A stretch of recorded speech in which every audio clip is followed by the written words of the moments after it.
bientôt ma maison de campagne, hâte d'avoir mon potager, mes poules, et ouais, c'est super, c'est super. Toi, putain, si vous pouvez être au minimum indépendant, rien que je vous dis en bouffe et en eau, oh, putain les gars, déjà, tu vois, et là bah alors tu fais la sieste toi? On vient de parler retraite, mais c'est super important. Moi j'ai bossé, j'ai toujours été à mon compte, basiquement, j'ai jamais été un salarié moi. J'ai refusé le salariat très vite. J'ai dit non, le salariat, moi ça va pas le faire. J'ai jamais en fait, j'ai toujours bossé à mon compte. Et donc, ma retraite va être hyper limitée. Donc, c'est aussi ça, de se projeter un petit peu dans le futur et de se dire, bon, quand je vais avoir 70 ans, que je vais plus pouvoir fonctionner normalement, que je vais plus pouvoir faire les boulots que je veux, que j'ai envie de faire, et que j'aurai une retraite de merde, ou pas de retraite du tout. On n'en sait rien. Ça, c'est peut-être un truc qui peut dégager aussi, hein, dans 20 ans, dans 30 ans. De toute façon, on n'aura plus de retraite.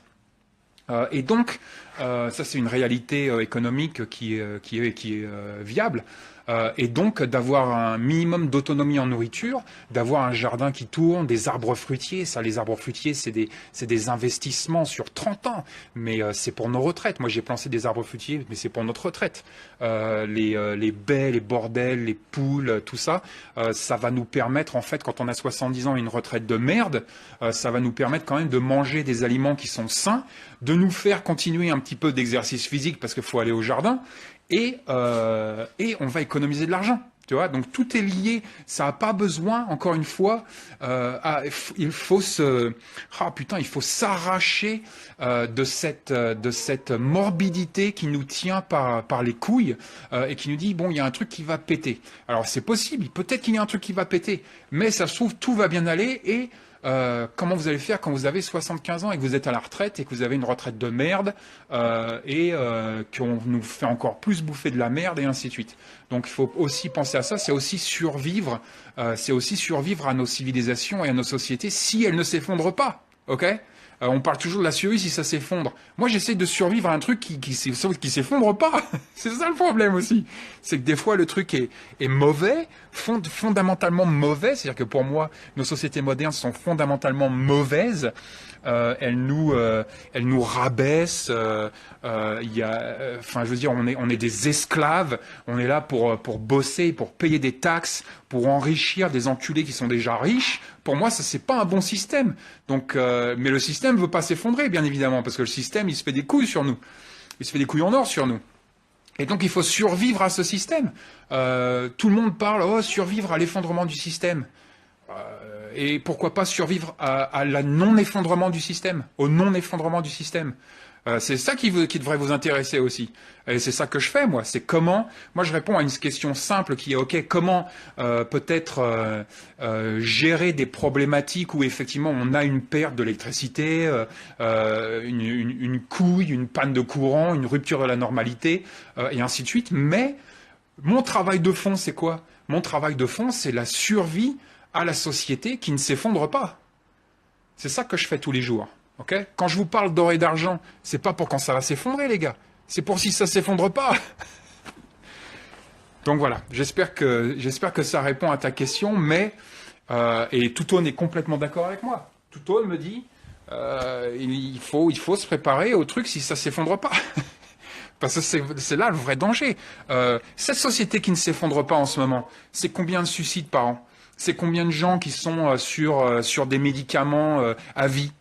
Hein, c'est ça la société moderne, les gars. C'est ça la société qui s'effondre pas.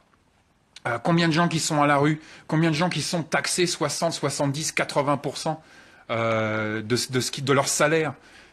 Et si, vous imaginez, vous, si on ne paye pas nos taxes, on est mis dans une cage, comme des animaux qu'on la rage. C'est absolument incroyable pour moi. C'est incroyable qu'on soit tous d'accord, qu'on se soit tous, on se regarde tous et on se dit, 70% pour l'État, ok, on va faire ça. Puis si on leur donne pas nos 70%, on nous met dans une cage. C'est de la folie, les gars, c'est de la folie. Donc il faut apprendre à survivre et malheureusement, on nous apprend pas ça à l'école. Personne nous apprend à l'école comment survivre à cette société. On nous apprend à comment faire engrossir cette société, à comment faire perdurer cette société, à comment continuer dans les pas de nos parents et de nos grands-parents pour faire avancer cette société. Mais personne nous apprend à l'école à survivre à cette société. Et pour moi, survivre à cette société, c'est pas aller bosser sur une chaise pendant 45 ans pour cotiser comme un connard. Et après, quand j'ai 65 ans ou 70 ans et que je peux plus rien faire parce que ma santé est débile, parce que je me suis crevé le cul au boulot, après on me donne 1000 balles par mois, 1500 balles par mois et on me dit oh t'es à la retraite maintenant, vas-y c'est cool, tu peux aller au cinoche tous les jours. Allez vous faire enculer, c'est pas ça la vie. La vie, c'est pas de rester à un bureau pendant 42 ans pour cotiser. C'est de la folie, quoi. C'est de la folie. Et moi, j'ai jamais voulu faire ça. J'ai jamais voulu faire ça. J'ai tout de suite été hyper allergique à l'école parce que je me suis dit, putain, les mecs, c'est ça qu'ils nous font. Le coût de l'école, c'est juste pour nous formater, pour qu'on soit pendant 42 ans à payer pour les autres. C'est tout. Je m'excite un petit peu. Mais c'est important pour moi. C'est important pour moi de l'exprimer. Et donc, le fond de ma pensée, c'est que tout simplement, on vous parle beaucoup de vous préparer à l'effondrement. Pensez à vous préparer au non-effondrement. Déjà, commencez par là, ok ? Commencez par survivre à cette société de merde. Et après, on peut parler, voilà, comment on peut se débrouiller s'il y a une couille. Mais à la base, il faut pouvoir déjà survivre à cette société de merde, ok ? Non, voilà, putain, avec tout là, on s'est excité. Hein. Alors, vapote un coup, ça ira mieux. Mais non, je ne vapote plus. Je ne vapote plus, je ne fume plus, voilà. Alors, quoi d'autre ? La fille à être autonome et nous lui montrons qu'il faut faire soi-même plutôt que d'aller au magasin. Parfait. Parfait, c'est génial. Moi, quand j'étais gosse, voilà, mes grands-parents, moi j'ai été élevé un petit peu par mes grands-parents, un petit peu beaucoup, hein, parce que mes parents étaient trop occupés à engrossir le putain de système pour aller cotiser pendant 42 ans. Donc ça fait 42 ans que je les ai pas vus. Mais donc, je sais plus ce que je disais. Oui, mais j'apprenais mes grands-parents. Tu vois, mon grand-père m'a appris à chasser le faisan. Mon grand-père m'a appris à cuisiner. Ma grand-mère m'a appris à coudre. Tu vois, des trucs, putain, des trucs d'homme, quoi. Bref.